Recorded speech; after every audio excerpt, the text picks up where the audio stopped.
Saudações a todos. Vamos estudar hoje as garantias processuais dos direitos fundamentais. Este é um assunto muito importante para todos os advogados. Eles vão lidar diariamente com essas situações no exercício da advocacia. Essas garantias fundamentais processuais, elas estão contidas nos incisos do artigo 5º. Então vamos começar com o devido processo legal. Está no inciso 54, que diz assim: ninguém será privado da liberdade ou de seus bens sem o devido processo legal. Então tem que ter um processo para você poder ser julgado. Sem processo não é possível. Aí nós temos contraditório e ampla defesa. Contraditório. Vejam o inciso 55. Aos litigantes em processo judicial ou administrativo e aos acusados em geral serão assegurados o contraditório e ampla defesa, com os meios e recursos a ela inerentes.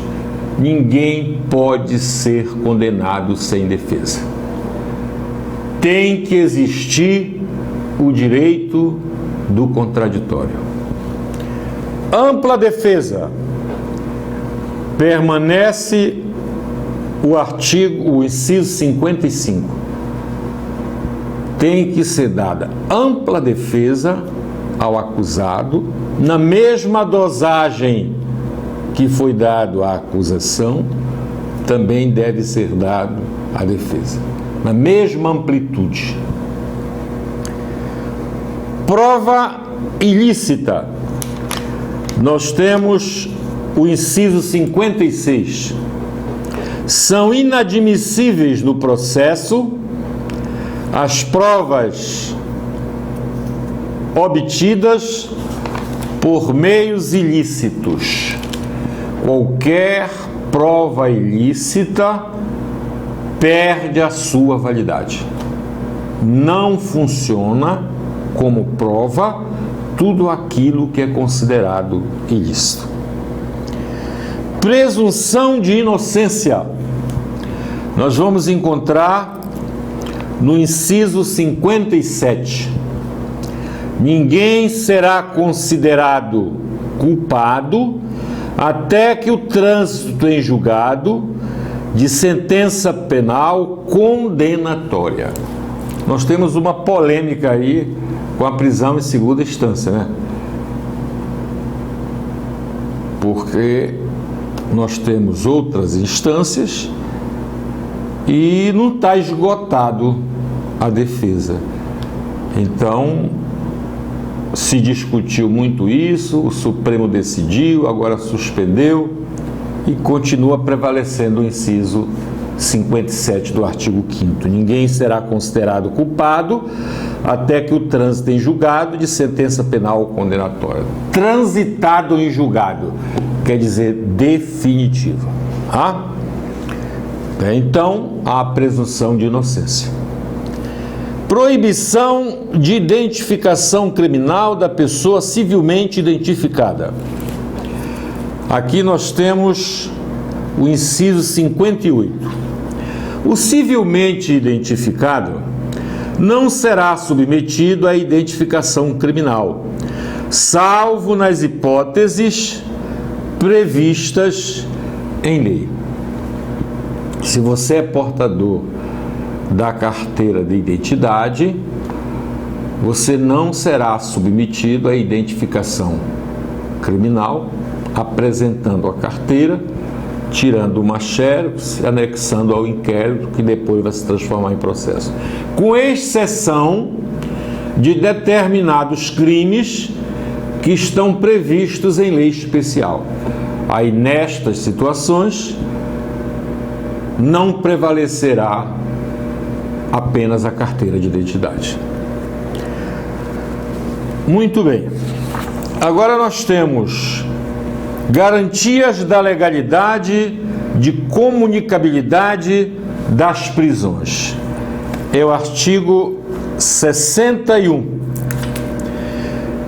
Ninguém será preso senão em flagrante delito ou por ordem escrita e fundamentada de autoridade judicial competente, salvo nos casos de transgressão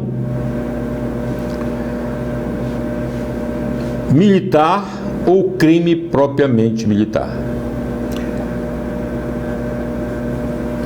Então aí a garantia da legalidade da prisão. Você tem que ser preso em flagrante delito. Não sendo preso em flagrante delito, a autoridade judiciária vai mandar relaxar a sua prisão, o seu flagrante. Garantia de comunicabilidade das prisões. É o inciso 62. A prisão de qualquer pessoa e o local onde se encontrem serão comunicados imediatamente ao juiz competente e à família do preso ou à pessoa por ele indicada. Aqui é importante deixar bem claro que o delegado não tem que ter raiva do preso. O delegado tem que cumprir com a sua obrigação.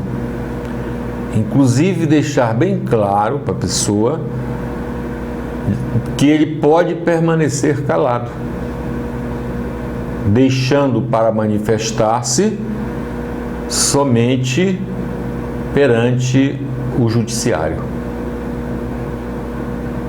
Está fazendo simplesmente a sua obrigação, o delegado ao esclarecer. Também perguntar ao preso quem quer que avise sobre sua prisão, telefonar, entendeu? Isso aí são deveres que a autoridade tem que cumprir para com o preso. Conforme eu disse, não tem que ter raiva do preso. Quem tem que ter raiva do preso é a vítima, né? Não o delegado. O delegado tem que fazer o seu trabalho, né? Inclusive, deixar bem claro para o preso dos seus direitos constitucionais, considerando que a Constituição é a base jurídica do país, é a lei maior. Temos aqui celeridade processual.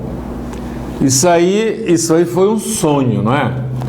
Isso aí foi uma emenda constitucional de 8 de dezembro de 2004 que tratou da celeridade processual. Está aqui no inciso 78. Inciso 78.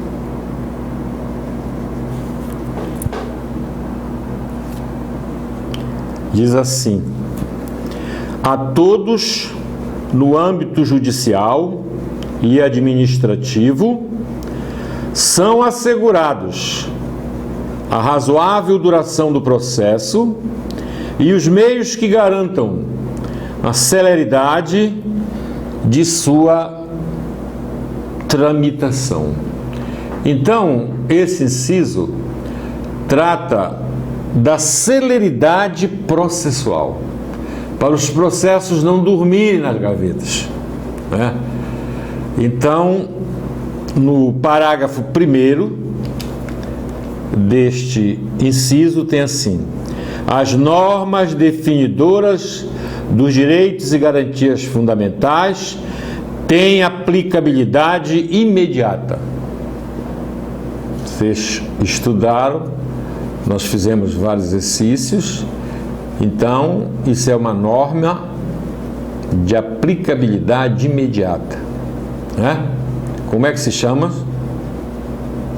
Vamos lembrar, fizemos bastante exercício aí, né?